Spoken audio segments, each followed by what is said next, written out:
There's still a whole bunch of hostages underground in cages. Ugh, it's horrible conditions. Some are being executed. There's a bunch of Americans there. And the Israeli American Council wanted to put on a demonstration to remind the delegates at the convention that there's a lot of hostages unaccounted for. They were denied the ability to put up their demonstration anywhere near the convention. So it's there, but it's not close, thanks to the Democrats in Chicago.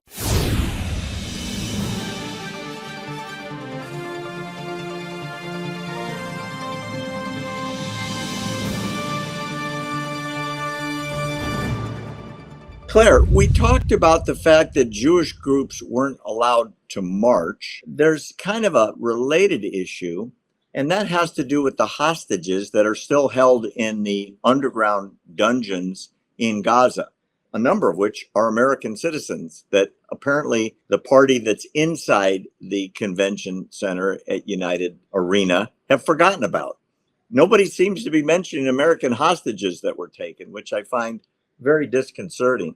So a Jewish group has created something called Hostage Square, the Israeli American Council. And the purpose of the Hostage Square, which I'll show you part of it, that is an enormous t-shirt, Free Our Hostages, and sweatpants symbolically stained in blood, showing you the pictures on a very large scale of what happened to the women soldiers that were gang raped and then taken into custody, hostages against their will, into Gaza. It was a brutal, brutal, brutal October 7th. Hostage Square Chicago, which is the special demonstration to call for a release of the hostages, is not being mentioned inside United Arena.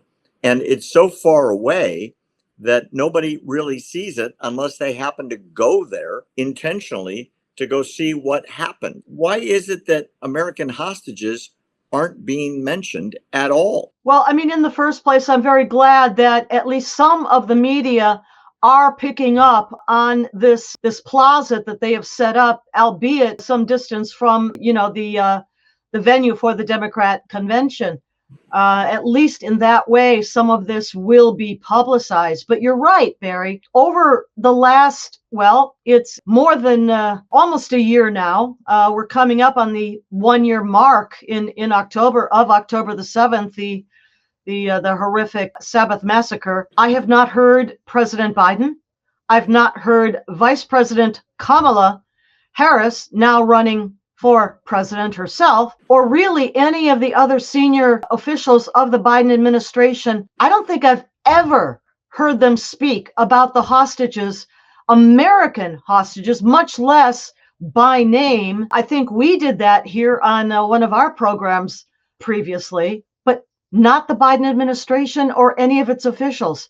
And there are Americans still being held. It's beyond me to understand why. At the very beginning, I thought for sure that the United States would be sending some of our special forces, SEALs or Delta, who train with the Israeli counterparts of theirs all the time to help find, locate, and rescue hostages, Americans and others, Israelis too. But apparently that's not the case, and I have to say I'm baffled to know why no mention by this administration's senior officials is ever made of the American hostages. Well, it even gets worse. Hostage families met this week with Kamala Harris's advisor on the subject. And according to what one of the hostage family reported, they were told there's no difference between Kamala Harris and Joe Biden's positions regarding the hostages. But then this representative said he went to an LGBTQ meeting. I don't know why that's related. And people showed up in keffiyehs, and he mentioned that was uncomfortable. It's almost like this is some kind of woke agenda, and rescuing Americans and Israelis doesn't seem to be on the agenda anymore, as if it's old news. Well, it's certainly not at the top of that agenda.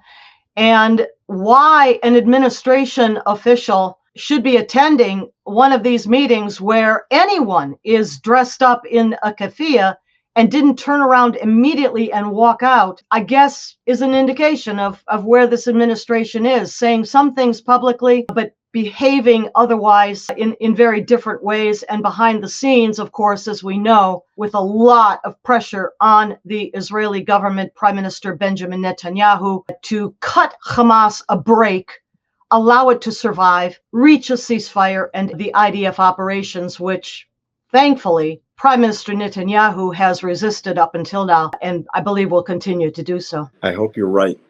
I really do.